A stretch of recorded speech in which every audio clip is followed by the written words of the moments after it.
बाल ब्रह्मचारी और अल्पाहारी। श्री सद्गुरु, बाल ब्रह्मचारी और अल्पाहारी दुर्वासा ऋषि का प्रसंग है कि एक बार दुर्वासा ऋषि गोकुल में आए हुए थे।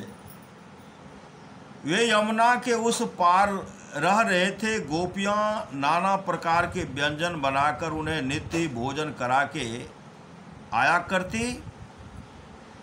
एक दिन जब वे भोजन कराने जा रहे थे तो यमुना में इतने जोरों की बाढ़ आई हुई थी कि कोई भी नाव वाला उन्हें उस पार ले जाने को तैयार नहीं हुआ। तूफान और आंधी के कारण प्रत्येक मल्लाह ने नाव डूब जाने की आशंका प्रकट की। इसलिए गोपियां वापस अपने घर जाने लगी। उनके मन में एक ओर तो इस बात की ग्लानि हो रही थी कि वे साधु सेवा से वंचित रह गई, तथा दूसरी ओर उनके मन में यह भय भी समाया हुआ था कि कहीं दुर्वासा शाप न दे दें, क्योंकि वे बहुत उग्र स्वभाव के थे। वापस जाते समय उन्हें रास्ते में उनके प्रिय सखा कृष्ण मिल गए, भगवान कृष्ण मिल गए। सब हाल पूछकर कृष्ण ने कहा, तुम्हें वापस जाने की जरूरत नहीं।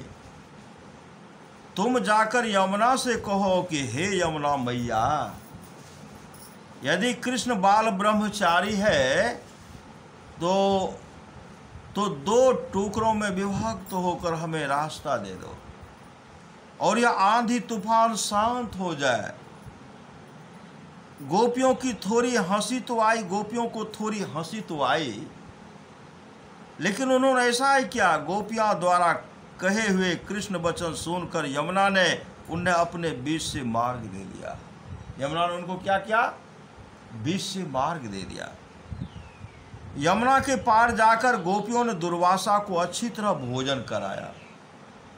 गोपियां जितना सामान लाए थे वह सब के सब दुर्वासा ने रुचि पूर्वक खा लिए। जितने भी गोपिकाएं सब सामान लाए थे भोजन की ले गई सामग्री, सब दुर्वासा जी खा गए, कुछ नहीं बचा और वे तृप्त हो गए। गोपियां वापस लौटने लगी तो देखती क्या है कि यमुना में उसी तरह बाढ़ आई हुई है और उनका घर पहुंचना मुश्किल है। तो वे गई दुर्वासा के पास और बोली, महाराज, यमुना में जोरों की बाढ़ आई हुई है, हम लोग घर जाएं तो कैसे? दुर्वासा ने पूछा, तुम लोग आई कैसे थी? तुम लोग वहां से कैसे आई थी? इस पर गोपियों ने सारी घटना बताई। दुर्वासा ने कहा, तुम जाओ और यमुना से कहो कि यदि दुर्वासा अल्पाहारी है तो हमें रास्ता दे दे। अल्पाहारी थोड़े, यहाँ कितने थाली को खा गए, सब गोपिकाओं के थाली में जुटा हजम कर गए, अल्पाहारी थोड़ा खाने को। दुर्वासा ने कहा, तुम जाओ और यमुना से कहो कि यदि दुर्वासा अल्पाहारी है तो हमें रास्ता दे दें। गोपियों को मन ही मन हंसी तो आई, किंतु दुर्वासा के भय के कारण कोई भी खोलकर हंसी नहीं। वे पहुंची यमुना के पास और दुर्वासा के कहे अनुसार बोलते यमुना तुरंत दो भागों में विभक्त हो गई और गोपियों को पहले की तरह ही फिर मार्ग मिल गया। वे सकुशल गोकुल पहुंच गए। निश्चित ही जो व्यक्ति बिना इच्छा के निष्काम भाव और